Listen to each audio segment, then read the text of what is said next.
Bueno, ha sido muy interesante, ¿no? Esta entrevista con Guillem. Muy interesante, vaya, o sea, he escuchado cosas que nunca había escuchado. Bueno, vamos ahora con otra entrevista, esta vez con Miriam de Saint Germain, periodista de sucesos en El Taquígrafo y también colaborada con TV3, y vamos a hacerle unas cuantas preguntas del mismo ámbito.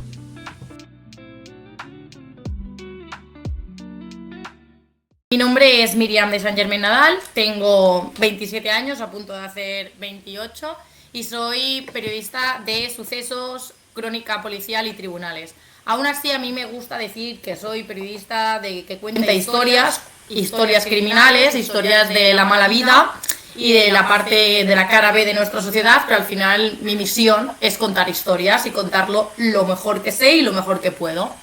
¿A qué me dedico? Yo trabajo en 2 medios de comunicación, en el taquígrafo.com, que es un diario especializado únicamente en este tipo de contenidos, y además colaboro un día a la semana en el programa Tot es Mou de TV3, también tratando tema de sucesos y tribunales. Tengo un espacio no muy largo de 10 minutos a la semana que me permite explicar lo que yo día a día voy trabajando en el diario. Me preguntabas cuál era un poco mi rutina, ¿no? Pues sí. Mi rutina es que no hay rutina. La rutina de un periodista de sucesos te das cuenta cuando la vives que no hay rutina. Tú te puedes marcar unos horarios porque evidentemente todo el mundo necesita un mínimo de conciliación familiar. En mi caso todavía soy muy joven y no tengo niños a mi cargo, ¿no? Pero sí que tengo familiares, amigos, pareja, entonces tienes que intentar tener una rutina. Pero la realidad es que no hay rutina. ¿Y por qué no hay rutina? Porque un periodista de sucesos nunca sabe cuándo van a suceder las cosas. Y día a día es bastante caótico. Y no es ninguna crítica, porque yo creo que el periodista de sucesos tiene algo muy vocacional que no es necesario en otras vertientes del periodismo, pero sí en la del periodista de sucesos creo que tiene que haber esta parte, este componente vocacional, porque si no, a veces es duro, no te lo voy a negar, aguantar ciertas no rutinas. Si puedo generalizaros un poco cuál es mi día a día aproximado o estándar, yo me levanto por las mañanas, tengo mi reunión de redacción con los jefes. Ahora tenemos unas tecnologías maravillosas y no hace falta que sea presencial, por lo tanto yo hago una videollamada todas las mañanas puntualmente a las 8, 8 y cuarto con los otros redactores y con mi jefe, que es el periodista Carlos Quiles. Os estoy hablando únicamente del diario, la tele va aparte porque es un día puntual. Yo concreto unos temas con él, una pequeña previsión, pues tengo este reportaje a medio hacer, ¿no? Porque aparte de la actualidad, los periodistas de sucesos tenemos algo que nos encanta, que es hacer investigación de otros casos, ¿no? O que ya han sucedido, que están en marcha, o temas genéricos del mundo policial y de tribunales, ¿no? Pues cómo trabaja, ahora estoy haciendo uno sobre cómo trabaja la policía científica de los Mossos d'Esquadra. No es un tema de actualidad, pero sí que necesita una organización. Pues esto es lo que hablamos todas las mañanas. Bueno, Carlos, pues creo que hoy pasa a disposición judicial este detenido. Tenemos una última hora que acaba de entrar de Mossos d'Esquadra y además estoy gestionando la entrevista para el tema del reportaje de la científica. Pues todos los días lo mismo, pero actualizado según lo que haya sucedido. Y a partir de ahí pues me pongo a teclear, me pongo a hacer llamadas, el móvil siempre cargado porque es una herramienta fundamental hoy en día para los periodistas. Y los días que tengo juicio me desplazo donde tenga que ir, ya sea al Tribunal Superior de Justicia o la Audiencia, que es el mismo espacio, o a los juzgados de Barcelona o donde sea. Si tengo alguna entrevista presencial o en Egara o en Jefatura o en San Andreu de la Barca con Guardia Civil, pues desplazándome. O si por lo que sea hay un registro o hay alguna cosa de última hora, pues desplazándome. Pero eso va un poquito sobre la marcha. ¿Cómo es este proceso de lo que te ocurre como un día como hoy? ¿Cómo te entra la información? ¿La buscas tú? ¿Qué tienes que hacer antes de publicar? ¿Cuáles son los típicos problemas? La información te puede llegar de múltiples formas. Te llega por una nota de prensa básica, los cuerpos policiales en mi caso o la autoridad judicial, que son las fuentes con las que suelo trabajar, son las encargadas de enviar notas de prensa o convocatorias, ¿no? Pues mira, va a haber esta rueda de prensa o hemos detenido a estas personas y entonces ellos te mandan cierta información. Tú aquí puedes hacer dos cosas cuando te envían una nota de prensa. la coges tal cual, la modificas un poco y la publicas. Opción 1, fácil, pero no es lo recomendable. Opción 2, intentas darle un poco de vuelta. Vale, esto es un caso de, me lo invento, marihuana, vale, albaneses. Ostras, recuerdo que hace un mes también hicieron una rueda de prensa y detuvieron a los albaneses. Vamos a intentar relacionar las dos noticias, ¿no? A ver si tienen algo que ver. Llamas a los Mossos, llamas a prensa. Oye, ¿tienen algo que ver? Sí, no. ¿Que tienen algo que ver? Perfecto, lo pones tal cual. ¿Que no? Bueno, tienes otro titular. 2 organizaciones criminales albanesas detenidas en menos de un mes, diferentes. Entonces, es intentar hacer el ejercicio de no quedarte únicamente con lo que ellos te mandan. Y siempre hacer la llamadita de rigor, porque esta llamadita de rigor a la gente de prensa, de cualquiera de los cuerpos policiales o de la autoridad judicial, a veces te puede dar un extra que no aparece en la nota de prensa. Entonces, ahí tenemos la primera manera en cómo te llega la información, por boletines de prensa, notas de prensa o convocatorias de prensa, que entonces en la convocatoria de prensa tú sí que te desplazas hacia la rueda de prensa y ahí sí que os recomiendo que lo ideal es hacer preguntas, empaparte de lo que preguntan los periodistas más veteranos, ¿no? Porque allí en las ruedas de prensa te encuentras con gente que lleva toda la vida y que son figuras muy reconocidas del sector. Entonces, claro, tú poder estar de tú a tú con esta gente también te ayuda muchísimo a cómo desenvolverte en tu día a día. Lo que os recomiendo cuando llega una nota de prensa, no quedarse únicamente con esa nota, intentar relacionarla con noticias anteriores, hacer la llamadita de rigor, a ver qué es lo que te pueden dar. Hay días que no obtienes nada más y por lo tanto la información que recibes de la nota de prensa la tienes que presentar de la mejor manera y exponerla tal cual. Pero si el 90% de las veces consigues algo si haces esa llamada o si intentas relacionarla con noticias anteriores. Modo 1. Modo 2, que es el modo que todos buscamos y todos los periodistas aspiramos, es me lo da alguien en exclusiva. Es decir, la nota de prensa al final la organiza, sí que es los investigadores, le pasan la información base a prensa, gabinete, se lo envía a medios de comunicación y lo recibimos todos por igual. ¿Qué aspiramos? Tener esa exclusiva, tener ese detalle que nadie tiene, ¿no? ¿Y eso cómo se consigue? A base de trabajarte mucho las fuentes, de tener fuentes en las instituciones con las que trabajas, y eso quiere decir muchos desplazamientos. Es decir, si hay una rueda de prensa, no mirarla por streaming, porque ahora te dan la opción de mirarla por streaming, pero no, desplazarte allí, hablar con el inspector. Oye, mire, inspector, soy Miriam de Saint Germain, del taquígrafo.com, mira, estaría interesada, tal. Una vez quizá no te hace caso, pero 2 igual sí. Entonces, a la tercera, si él tiene una información, ay, mira, que había esa periodista, a lo mejor por pesada, pero que el otro día me hizo una pregunta interesante, pues oye, antes de llamar a cualquiera, pues llamo a ella que sí que estaba interesada, que hemos mantenido alguna conversación previa. Entonces, hay estas maneras, ¿no?, de que te llegue la información. Cuando la información te la dan libremente, ya sea por cualquiera de los canales que os he comentado, tú lo puedes dar perfectamente. El problema es cuando hay un off the record. Cuando llega el off the record es cuando tienes el dilema, ¿no?, entre doy la exclusiva o mantengo el off the record. Yo no me he visto todavía en esta tesitura, pero mi consejo es siempre mantener el off the record, porque es lo que os comentaba. Pan para hoy, hambre para mañana, no es producente, es contraproducente para el periodista, porque puedes perder una fuente valiosa. ¿Qué propósitos tienes tú como... Uy, no sé si se me escucha.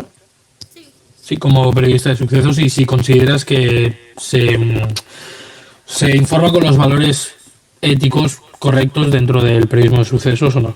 Yo empecé hace 4 años en el taquígrafo. Para mí el taquígrafo es como mi casa. Yo sé que algún día tendré que volar del taquígrafo, pero a corto plazo no me lo, o sea, ni me lo planteo, porque es un medio pequeño, es cierto, pero es un medio en crecimiento y crecemos juntos. Por lo tanto,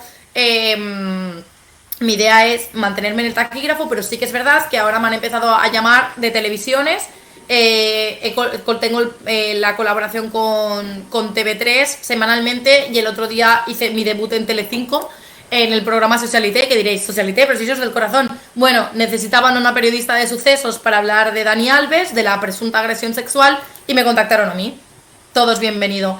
Mi aspiración, pues, es convertirme en un referente del periodismo de sucesos, primero en Cataluña Y si luego puede ser a nivel nacional, pues a nivel nacional. Tenemos nombres muy reconocidos que han nacido en Cataluña. Tenemos a Rebeca Carranco del París, tenemos a Maika Navarro, que también es catalana, a Carlos Quílez, mi jefe, que también es de aquí, a Tura Soler, a Ana Punsi.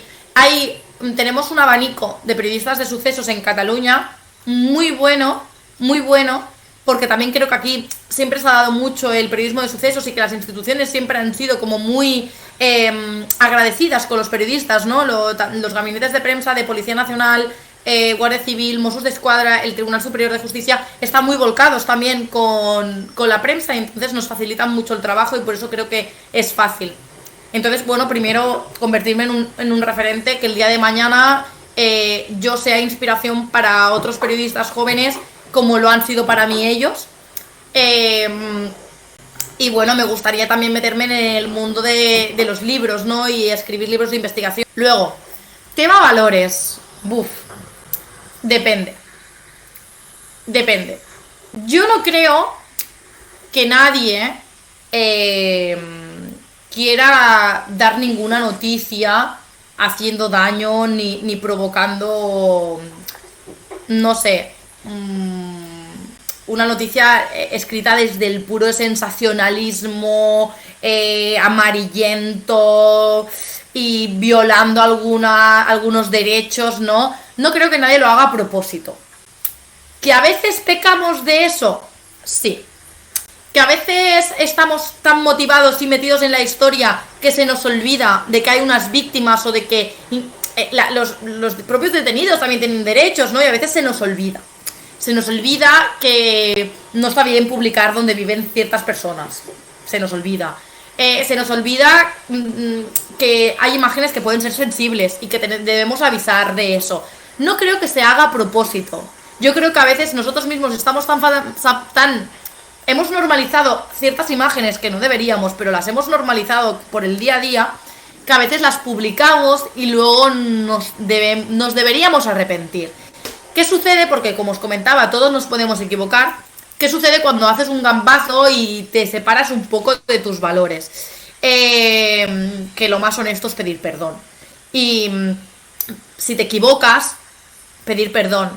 Si no eres suficiente, no has contrastado suficiente la información y das algún error, pedir perdón y decir, bueno, ha pasado esto, nos dieron una información que pensábamos que estaba contrastada, finalmente no ha sido así, porque eso también te hace humano, ¿no? Al final los periodistas somos personas, no somos robots que podemos diferenciar la máquina esta de que te decía si mentías, ¿no? No lo sabemos, nos pueden engañar a nosotros también, pero entonces lo más honesto es pedir perdón. Entonces, sí que es verdad que estamos en una era donde el clickbait, bueno, que a veces hacemos más titulares pensando en que nos cliquen y que en ser 100% puros en la teoría o en los básicos del periodismo.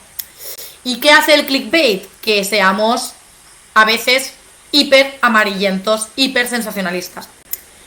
Hay mucha gente que critica el sensacionalismo, ¿no? Y yo creo que tenemos que encontrar un equilibrio, porque al final nosotros tratamos unos temas que cuesta mucho de rebajar el sensacionalismo, porque al final, si ha habido un crimen y la ha matado de esta manera, a veces no... Bueno, no hace falta excederse en los detalles, ¿no? Pero bueno, mínimamente rebajar ese sensacionalismo cuesta mucho. Pero tampoco lo que debemos hacer es darle nosotros grasita al sensacionalismo para que aumente, ¿no? Entonces intentar buscar un equilibrio.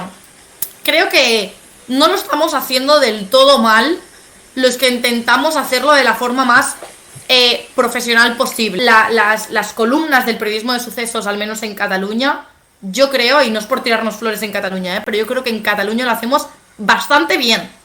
Y que cuando hay imágenes sensibles lo advertimos. Y que cuando nos equivocamos pedimos perdón. Y mira, un ejemplo claro, Ana Punsi, que ella se mueve mucho con Twitter, recientemente, hace poco, publicó una información que luego no era cierta y ella escribió, no lo borró y aquí no ha pasado nada, pidió perdón en otro tuit. Entonces, bueno, creo que en Cataluña nos esforzamos por hacerlo lo mejor posible. No te estoy diciendo que en el resto de España no, que seguramente también, pero lo desconozco porque yo al final estoy aposentada aquí y me muevo en territorio, vamos, barcelonés prácticamente. Vale. Bueno, y hablando de esto, hemos hecho una entrevista esta mañana con Guillem Sánchez y pues hemos hablado un poco de esto, de cómo los casos que por X y por Y se han hecho virales, como el caso de la Marseille, el caso de Waka, al final, pues lo que pasa es que crean más clics, crean más interacción, y si consideras que por una razón u otra esto es un factor clave a la hora de tirar adelante las noticias y la prensa. Ahora mismo estoy haciendo de memoria. Deja que lo mire, que lo tengo aquí en el ordenador. Os voy a leer las 5 noticias más leídas del diario, ¿vale? La más leída se titula: las redes se inundan de mensajes sobre Robert P. de la Manada de Castelldefels. Manada de Castelldefels. Quiero leer porque este pavo era un acosador y qué dicen los mensajes de redes sociales, ¿no? Primero. Segunda noticia. Crimen Pontons. El asesino declaró que ayudó a su mujer a suicidarse. Un crimen súper mediático donde hay la palabra crimen, asesino y suicidarse. Sí que, bueno, es lo que hay, porque la realidad es esta. Intentamos mantener los niveles de no quiero morbo absoluto, pero la información es la que es. Tercera noticia. Dani Alves estuvo 47 segundos en el baño con su presunta víctima. También un caso súper mediático, un personaje público, una discoteca. Cuarto, vamos por Waka. Y esta es las noticias más leídas del último mes, por lo tanto, no se ha incorporado, o sea, por lo que sea, no ha tenido tantos lectores la última, donde decimos que al final nos investiga como agresión sexual. Pero tenemos en cuarta posición, unos padres denuncian la difusión de un vídeo sexual de su hija menor en Waka Sabadell. O sea, tenemos también vídeo sexual, hija menor y Waka Sabadell, que Waka Sabadell también da muchos lectores, porque además nosotros tenemos muchos lectores del Vallès, comprobado, porque tanto Carlos como yo somos de Montcada, entonces, claro, al final vamos como creciendo, ¿no? Pero claro, el Vallès occidental nos leen. Pues ahí está, ¿no? Waka Sabadell. Y luego volvemos con otro tema de Pontons en quinta posición. La mujer hallada muerta en Pontons llevaba un año descuartizada en un congelador. Todos los titulares son míos. Además, ha dado la casualidad de que estoy yo en todas las posiciones. Hay días que están mis compañeros, que está Carlos o que está algún colaborador, pero en este caso los 5 son míos. Te digo la verdad, a veces yo soy la primera que pienso en el clickbait, porque necesito comer a final de mes y necesito lectores, ¿no? Pero aún así hay veces que tengo la suerte de tener un entorno que se dedica o sea, son policías, mi entorno básico principal son todos policías, y me dejo asesorar mucho por ellos, para que no me digan, Miriam, o sea, le has metido aquí grasa sensacionalista sin necesidad alguna. Entonces, bueno, también empaparte un poco de tu entorno para evitar caer en algunos clichés e intentar ser lo más profesional posible dentro de hacer unos titulares que llamen la atención, pero que no tengan un cartelito al lado que ponga lo hemos escrito pensando en que cliques en él porque es morboso. Hay veces que no tienes otra opción, pero bueno, equilibrar, ¿no?, los niveles de morbosidad para no caer solo en la trampa del clickbait, porque somos mucho más. O sea, al final detrás de esto hay mucha investigación, en algunas hay muchas llamadas y hay muchas horas perdidas, invertidas, perdón. Hoy mismo he estado desde las 9 hasta las 2:30 en Barcelona. Detrás de un titular hay muchas horas y hay mucho trabajo, entonces intentar equilibrar más que nada también para luego mejorar tu trabajo y valorar tu trabajo como periodista y no ser solo un clic para que se lean el lead, no. Somos un conjunto, ¿no? Un titular bueno, pero con un lead espectacular y luego un cuerpo de la noticia interesante. Para ello le tienes que dedicar horas y, como os decía, coger la nota de prensa y picarla tal cual no es algo que a mí me ayude o que me guste. Antes se piensa que escribes en 20 minutos. No, perdona. Las noticias más sencillas las haces en hora y cuarto. Entre que llamas, te la lees, redactas, revisas y publicas, pasa una hora rapidísimo. Entonces, claro, también tener presente que no es un trabajo de pim pam pum, que necesitan sus horas. Entonces, la mejor manera de valorarlo es intentando tú mantener tus valores y tener, bueno, no darle morbo gratis solo para tener más lectores, porque al final te estás desprestigiando tú como periodista serio y profesional que quieres ser. Me gustaría que nos dijeras qué es para ti la ética periodística y que, sí, bueno, si crees que la cumples, cómo te afecta en el día a día a la hora de redactar noticias. Vale, mira, a mí, Carlos, cuando entré a trabajar en el diario, me dijo, me da igual que seas buena o mala periodista, porque eso se puede ir trabajando, lo que quiero es que seas buena persona. Y creo que eres buena persona.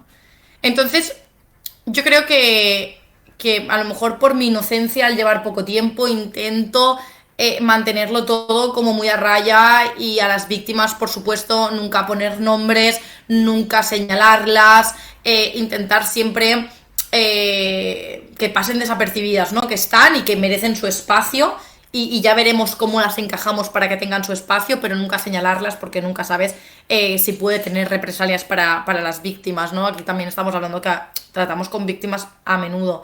Para mí la ética periodística es hacer periodismo sin hacer daño. Es hacer periodismo de calidad sin hacer daño. Entonces, a mí titulares como, no voy a decir el medio, pero lo podéis buscar porque creo que lo voy a decir tal cual, un audio de la manada de Castelldefels puede dar un giro al caso, señalando a la víctima. Tienes que estar muy convencido para poner ese titular, porque estamos hablando de unas chicas que están en atención psicológica. Eso para mí no es ética periodística, hacer ese titular. Si tienes esa información, la tienes que tener muy contrastada, porque además luego esperas escuchar el audio, ¿no? Porque ya que titulas de esta manera, para mí tan poco ética, ponme el audio. No lo ponen. Entonces, claro, bueno, para mí es hacer periodismo de calidad sin hacer daño. Y también sin hacer daño a los acusados, porque a veces hacemos ensañamiento con los acusados y nos creemos que nosotros somos jueces. Y no somos jueces, somos periodistas. Decide quién es el bueno y quién es el malo, si es culpable o si es inocente, la autoridad judicial. Y a veces nosotros ayudamos a hacer juicios paralelos, y eso no está bien. Entonces, intentar darle siempre voz a todo el mundo, porque hasta que no haya un juicio, ya puede indicar todo que él es el malo, pero bueno, ahora mismo, caso político, ¿no? O de delincuencia económica. Sandro Rossell ha salido absuelto de todas sus acusaciones. Habían medios que le habían titulado de ladrón, estafador y corrupto. Claro, luego sale inocente, ¿no? En el caso Macedonia, donde estaba el subinspector José Ranea acusado, absolución absoluta, y además con nulidad de algunas pruebas hechas en instrucción. Eso quiere decir que la sentencia anula algunas de las pruebas que se hicieron en fase de instrucción. Esto es muy grave, porque eso quiere decir que la instrucción ha sido pésima. Además, un fallo absolutorio para el principal acusado, y el principal acusado, por culpa de algunos medios de comunicación, había sido señalado entre sus compañeros, y sus hijos adolescentes le dijeron: papá, no queremos estar contigo porque eres un narcotraficante. Claro, y eso es culpa de los medios de comunicación, de hacer juicios paralelos antes de que se haya celebrado un juicio. Es súper mormoso poner: un Mossos d'Esquadra colabora con narcotraficantes. ¡Bum! No.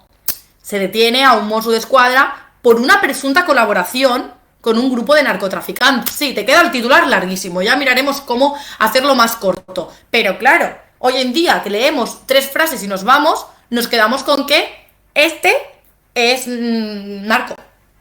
Y entonces, claro, eso te puede provocar muchos problemas. A veces los medios de comunicación vamos a saco y vamos con todo, ¿no? Eso para mí no es ética periodística. Entonces, todos intentamos intentamos no fallar, creo, es lo que os comentaba antes con los valores. Intentamos mantener nuestros valores. Entiendo que nadie quiere hacer periodismo sin ética.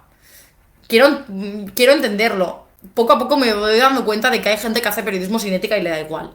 En mi caso, me esfuerzo mucho en darle información veraz y en ser lo más ético posible, porque mira, ayer mismo en TV3 no es que dijera una información mal, sino que luego la ampliaron y mi versión quedó como reducida. Pero claro, no es mi culpa que luego amplíen la información, ¿no? Si yo tengo hora a las 11 y la información la amplían a las 12, bueno, pues yo estaba súper preocupada porque había dado información parcial y luego la ampliaron, y llamé hasta a mi jefe y le dije, perdona, no ho he donat perquè no ho sabia, perquè encara no ho havien actualitzat. Mira, no te preocupes, tranquila, ¿sabes? Entonces, yo en mi caso creo que sí, que lo aplico y lo intento aplicar también por mi salud mental, para quedarme yo tranquila de que lo estoy haciendo lo mejor posible. ¿Y tú censurarías este tipo de noticias? Que van al clic o...?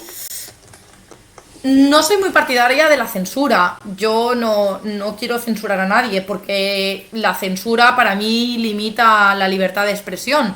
Pero yo como consumidora no lo leería. Y como consumidora no te daría ese clic.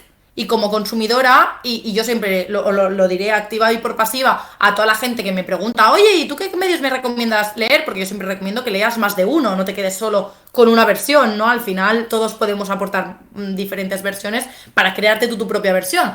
Pero sí que le digo, titulares que atentan directamente contra la intimidad o contra el derecho de una persona, esos no te los leas, porque van a estar manipulándote desde el otro lado de la pantalla. Entonces, censura no, porque no soy partidaria de la censura, porque eso limita la libertad de expresión, y creo que estamos aquí precisamente, tanta pluralidad de medios, gracias a la libertad de expresión, que es tan necesaria. Y al igual que si en otros tiempos corrieran, no me gustaría que me censuraran a mí, no soy partidaria de la censura, pero sí soy partidaria de denunciarlo y de recomendar a la gente no leer este tipo de noticias que atentan directamente contra la intimidad, el honor o los derechos de otras personas, sean culpables o inocentes. No lo sabes porque todavía no se ha celebrado el juicio, y aunque lo sean, o sea, hay derechos de por medio igualmente.